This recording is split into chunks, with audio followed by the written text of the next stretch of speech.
I'm Nicole. I'm Geraldine. I'm Lauren. And this is Doing the Damn Thing, an entrepreneurship talk show.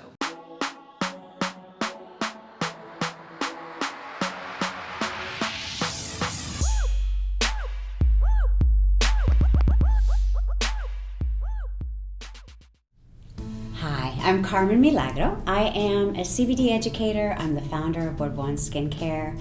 I'm also the 2020 Woman of the Year candidate for Leukemia Lymphoma Society. And every so often, I'm also a confidence strategist and a coach. What's the thing that I wish that someone had told me before I began my entrepreneurial journey is I wish that someone had said, be careful of those predators out there that are going to try to sell you this quick and easy way for you to accomplish your goals and your dream for your company and your journey. And they'll take your money and they'll tell you that they're gonna get you 250,000 followers if you just write them this check. I think there are some wonderful people out there that do and can help you do that. So I just wish that someone had warned me how predatory people can be. And that would have been a great tip to start off with. Hello everyone and welcome back to our channel. We are so happy to have you here. We have my very good friend Carmen. Yay. She's here to talk about motivation. But before we dive into that, you guys know the drill. You're going to subscribe by hitting that red button, ring our bell so you can get all our videos notified to you. And then if you're here on Facebook, like this video and of course share it, all that good stuff. So Carmen, tell us a little bit about yourself. Okay, thanks. Thanks for the opportunity to do that. I am currently this year, I am up for the Woman of the Year candidate for the Leukemia Lymphoma Society. So thank you. It's a huge honor. And it's an amazing, fundraising campaign. But I'm also a CBD educator, and I'm also the founder of Doin Skincare. So I do a little bit of coaching and manufacturing and all sorts of things. Yes. So we brought you on to talk about motivation and how to stay motivated, because you actually brought up this idea with me when we were having another conversation. Is that we both get in a rhythm of you could just be, how you guys like being in front of your laptop. You were in front of Zoom like literally for 8 hours the other day. And so it gets really exhausting. So when you're just by yourself, it's like, how do you stay motivated? Well, I think one of the first things to remember is that no matter what age you are, no matter what you're doing, no matter how focused you are, none of that, we're all human, right? And so at the end of the day, when you are putting all your love and all your passion and all your energy into something, you're creating something, it's like that glass or cup of water, right? You're going to drain it. And so I think it's just important to remember that it's going to happen. Mm-hmm. We're only human. So if you if you do nothing else, in my opinion, just cut yourself some slack and know that it's okay that when you're in a funk for whatever reason, and know that it's okay to step away from what you're doing, get out of your own head, get out of your own way, and maybe just go do something fun that is completely not related to what you're trying to accomplish. Yeah. Or touch nature, or just kind of get some fresh air. Can you be my coach? Yeah, absolutely. We'll talk about it later. Well, and I think another thing too is for entrepreneurs, it's good to hear, this is one thing to be told, is that this is normal, entrepreneurs. Yes. This is normal. Yeah. And so I really appreciate that tip. And also just saying, like, reach out to an entrepreneur, which is part of the reason why we started this show, was because, we're lucky in the Bay Area. We have lots of entrepreneurs around us, but a lot of people don't have, and even I'm surprised here, that I have friends that are like, I don't hang out with any entrepreneurs. So tapping in with other people that are going through similar things also can help, I imagine. Oh, I know. Yeah. I'm always. No imagination needed. Yeah. No, it's true. But also conversely, I have also found that when you only surround yourself with entrepreneurs, that sometimes you go down this funk together, and if you're not interacting with other people doing other things, that because you need variety and you need different points points of view, which I think help fuel what it is that you're trying to do. Yeah. So it's always Give you some about creativity Yes. and like thinking at it from a different angle. Exactly, and it's always about balance, right? We're always talking about balance, but I think balance is in everything that we do. Because I've noticed that, for example, there are lots of networking events that I go to, and we're all entrepreneurs, and I love them, and I love it, but you find yourself talking about the same thing over and over with all these different people. But when I go to do something completely not related to what, then it's joyful, it's interesting, I'm learning, and my brain is getting a rest. Yeah, that's true. So I'm sure you had to go through a number of different things in your career to actually come to all of these conclusions. Yes. So was there a prolonged period of time where you felt a lack of motivation, and how did you get over that? Yes, actually, it's been a couple of times in my life, and I do have to add that I'm older, and so that also adds to that experience or experiences and those situations. I would say that the most challenging, in fact, I'm in it right now, so this is going to be the most challenging thing that I would say that an entrepreneur should try, and I use the word try because it's so important. Try to prepare yourself for when life really throws you a sucker punch. And one thing that I wish that I had, I mean, we all kind of know it, but I didn't really know it until I lost my mom. And that was a few years ago. And I wasn't prepared for the decision that I made was a no-brainer, family, my mother before anything else. But there are consequences to that personal decision that you make. The consequences are financial. What happens when you're the only person running your company? You're the person bringing in the money that you need, and then you decide that something else is more important. So how do you take care of business while you're taking care of a loved one? So I think that was the longest, prolonged, the hardest thing. But I would say that, well, I'd like to say that it gets easier, but I'm in the process of losing a friend right now, and it doesn't get easier. So I think, if nothing else, just being aware that life is going to really sometimes just throw you and knock you out. And hopefully you have a backup plan. This time, that part of it, I do, because I already went through it. I think that comes with experience, or someone sharing, oh, that's something that I didn't think about before, because I had not. Yeah, also just like becoming a mom or starting a Right. family or any life situation right. like that. That's such a good point, and I really appreciate that you brought that up, because Think I know about- a lot of people, Yeah. and that is a choice. I just spoke with an entrepreneur who lost her mom 3 weeks after she bought a new business, and her choice, she loves her family, and she actually kind of had to push through it a little bit, and now a few years later is dealing with that consequences of not taking care of it at that point too. Right. So Right. I mean, there's no right answer. No. We're all going to deal with it however we do, but There's no right answer, but I think there is something that we should all remember, and that we should all tell each other and remind each other, because it's so easy to forget when you're struggling or you're in pain. You just have to forgive yourself. yeah, be gentle. You just have to, because this is one thing that I talk about when I do some of my trainings and workshops and mentoring, is you would never treat your best friend or your colleague that you're working with, you would never treat them the way that we tend to be so hard on ourselves and so self-judgmental. I would never say to someone, "Hey, get over it. Snap out of it. Yeah. You just lost your pet or your family member or whatever." I would never. But that internal dialogue that we have sometimes is so harsh for ourselves.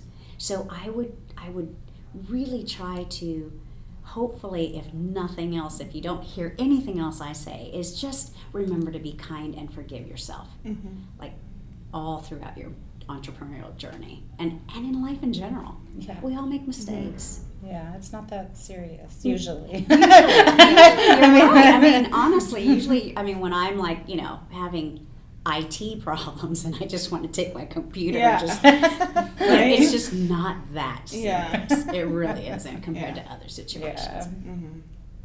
I think we're all like the best at beating ourselves up. We're all great champions at that.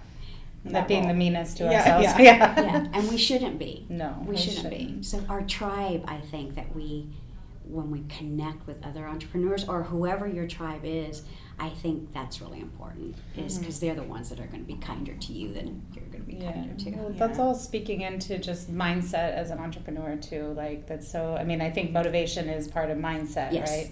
agree. And 100%. so it's about having people that help you with your mindset, that hold you accountable, that can feed back, mirror back what you're saying, so that you know what's going on with you. And just we all surround yourself by people that you want to be like, and like that can help. Absolutely, 100%.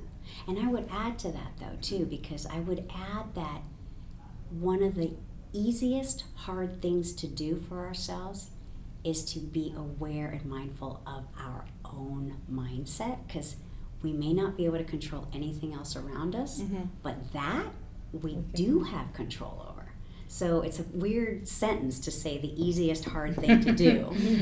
But if you think about it, right, hard thing. Exactly. Yeah. There you go.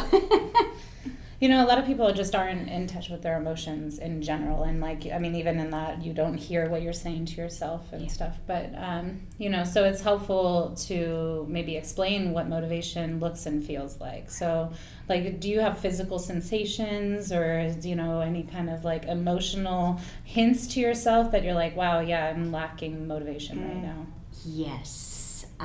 For me, and I'm sure it's different for everyone, but there might be some similar things. When I've had enough practice now, where when I start feeling myself going down that rabbit hole, it's usually when I'm really exhausted. It's usually when I, for whatever reason, I've hurt myself, like moving boxes or whatever, and I hurt my shoulder. Pain, like physical pain, and then being tired and or frustrated. Those are the three key things where I just start feeling like I don't want to do this right now, or I can't do this right now. So there are, for me, some very physical things that I have to be aware of, and that I'm like, oh, I'm starting to feel this way. What can I do? Rest, right? Stretch. Go out and exercise or sleep. Just plain old, just go to sleep. It's all going to be there in the morning. It's hard for people sometimes yes, to give themselves is. permission. Yeah. But sometimes that is exactly, because your body is going to tell you, when you're in tune, or you try to be in tune, or at least try to hear what your body's telling you. Your body is really good at letting you know what it needs. Food, sleep, rest, joy, exercise, emotional connection and touch. It's your body kind of tells you. But we've also been really good about teaching ourselves not to listen to our bodies. And that's something that hopefully we can, just by talking about it, having discussions, hopefully that changes a little bit. Yeah, because I know when I am lacking motivation, I could sleep all day. You're like 3 p.m. is when my day would start. Sometimes that's a glorious thing, right? Right. But when I was going through a moment where I just couldn't figure out the next step, I would just sort of sleep to avoid it. Sure. And so there's then you wake up and then I'm pissed at myself for sleeping in, and then I'm just beating myself up all day mentally. And then I sleep in again. And it was almost a month and a half. And luckily I have a very supportive husband. He's like, why don't you try getting up I don't 1 hour earlier, just get and I'm like, why don't you try just being quiet? But but I think it's taking that moment and listening. It's when you're not feeling really good. And it was also me taking a moment back and realizing, oh, it's just more I'm confused, and because I don't want to address the problem, I'd rather just avoid it. Right. Sorry, go ahead. No. I was just going to say, but do you also find that sometimes when you're resting, your brain is actually working on the problem and you don't even know it. That's what you can start telling Nick. You're like, no, I'm ideating while I'm sleeping. I feel like during that time afterwards, things were a little bit more clearer, but I think I just needed, looking back on it, I get mad that I slept for so long, but, it was nice just to be a sloth for like a month, and not really do anything. Yeah. Sometimes, how about you, Geraldine? Do you have any motivation? Are you a sloth too? I actually don't allow myself to sleep very much. I mean, in terms of, if I know I have things to do, I'm going to try and plow through it rather than take a nap. But I do find benefits in taking naps, so that's something. I love naps, but I don't get them as often as I wish, but I love them. Right. Yeah, for me, my measurement of success is usually based on my to-do list or my task list. Oh, yeah. So when I'm feeling unmotivated, I just see it grow and I'd feel more and more guilty and shameful. Oh, we do have to talk. There you go. I recognize this, though, because I've had a couple of careers, and I was very much like that. And it was really a life process and a life choice to not do that to myself. Because it may not feel like it now, but I think over the course of time, it does start to chip away at you. Yeah. And so for me, that starts eroding your confidence and diluting your motivation when you're continuously doing that to yourself. So, balance. On the positive, you always do look well rested. So she's a natural rested glow. Perfect. So, what, we talked about this, but what do you think are some motivation killers if you were to list them out? Ooh, I would say as an entrepreneur, when you're on that journey, or even as an artist when you're on that journey, when you have a super clear vision of what something should be like. Yeah. You know exactly every detail, and then it doesn't turn out that way for whatever reason. And sometimes it's beyond your control, but sometimes it's because, I would love to paint a painting and I know exactly what it looks like in my mind.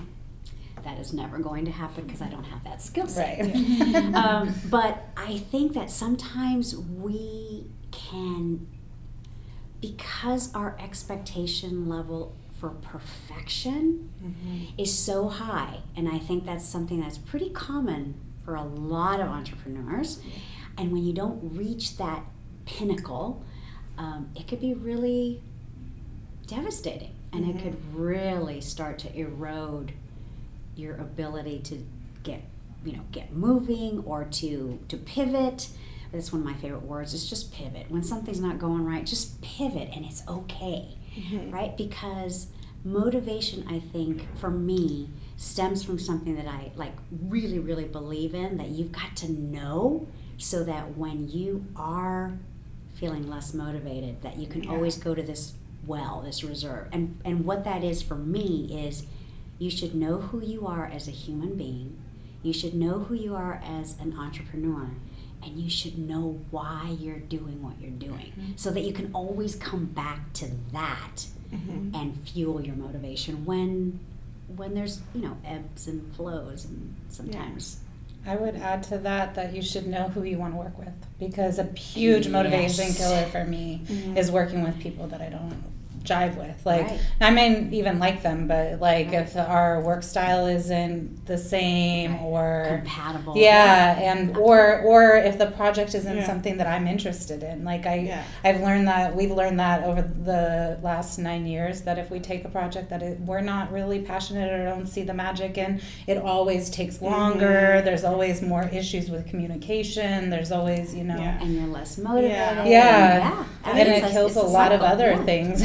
Because then you start beating yourself up, because the project could be very simple, and you're just it's taking 3 months and it should only take 3 weeks, and you're just I don't want to do this now. I think a big motivation killer for me is also going back to different projects. But if I'm playing the same role in all the projects, I tend to get overwhelmed if I know I have to be the decision maker in every group and setting. There's sometimes where I'm like, can you just make the decision? Like, you know, like, really don't need to do this right now.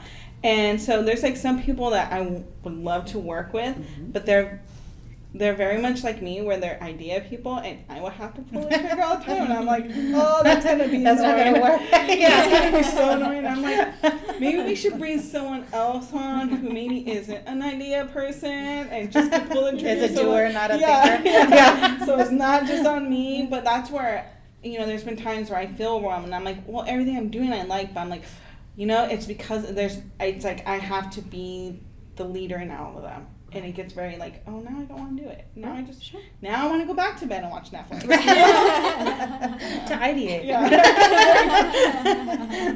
How about you, G? You got any motivation killers for yourself? Yeah, just the disconnect between people. You know, there's sometimes, and sometimes it doesn't even have to be a distinct, like, chemistry. It's just like, maybe it might be their voice, or maybe it might be like maybe it might be like the way that they like snarl at something, or like a certain type of like a certain type of action that they do, and it just reminds you of somebody else. You know, like there's so many different levels to liking somebody, so it's not always just about the fact that you can work together and have the same type of values. I stopped, like I went to this event and I couldn't take the speaker seriously because all I could think about was, those are the worst shoes for this outfit. Why are you wearing these shoes with this outfit? Now I don't even want to be here. So, like, and that's all I'm thinking about.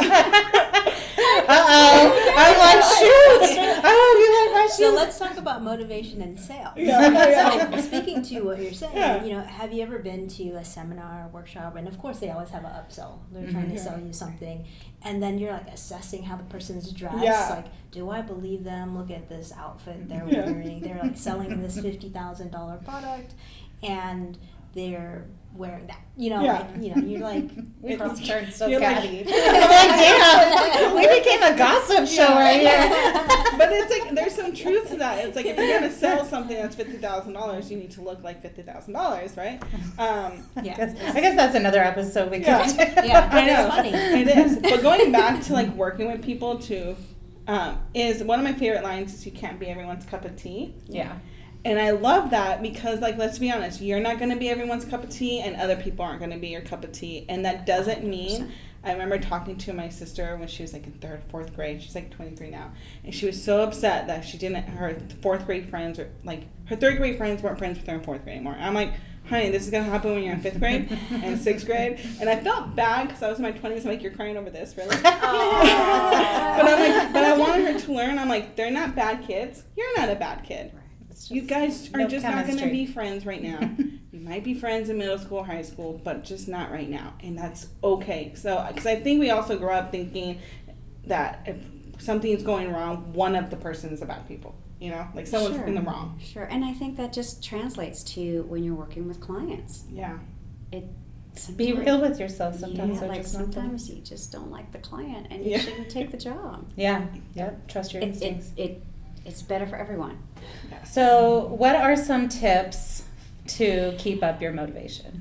I would say that the number one thing that we want to remember to avoid would be, don't get into this negative vibe, like this negative bias, right? It's human nature. But if you remember that it takes 4 at least. This was when I was being trained. This is what they said. I think it's way more. We just talked about that this morning. It's 10. Right. It is. It's 4 to 10 positives to overcome 1 negative. But it also depends on the negative, right? But I think if you're aware of that and you remember that, just don't get stuck in your own negative bias, because that's just what we do. You know, we get derailed by, the funding didn't come in. Okay, that's a big one. That's a whole other episode. But you know what I mean. So that would be tip number 1. Tip number 2 for me would be, avoid what I call the funnel of fear. Like, don't feed into all the things that could go wrong when one thing went wrong. Yes, it happened, you're out of toner and you've got a deadline and, you've got to make these 100 packets and okay, that's one thing that went wrong. But don't go into this, oh my God, now I'm not going to make it. And this, they're going to close and I'm not, and Kinko's is not open. And the guy that I can't, don't do that. Because I think that is going to get you into this cyclone of negativity. And I would say the third thing is, we kind of already touched on it, but I think it's so important. Be kind to yourself during your journey. When you're not feeling motivated, it's okay. Give yourself permission to take a break. Give yourself permission to go eat a whole bar of chocolate if that's what it's going to take. It works for me. I'm just saying, so just give yourself permission to be kind to yourself. I would think that those would be the top three. And maybe a bonus tip, is just don't jump to conclusions about what is happening or what others are thinking about you, or don't go into that either. Yeah. So that was 4 tips. Sorry. No, we love them. We love that's them. Fine. Well, thank you so much for being here, Carmen. I really appreciate it. I really enjoyed it. Definitely ask any questions about motivations in the comments below. We really appreciate it. So all her information again will be in the description below. We will see you guys next week. Bye. Bye.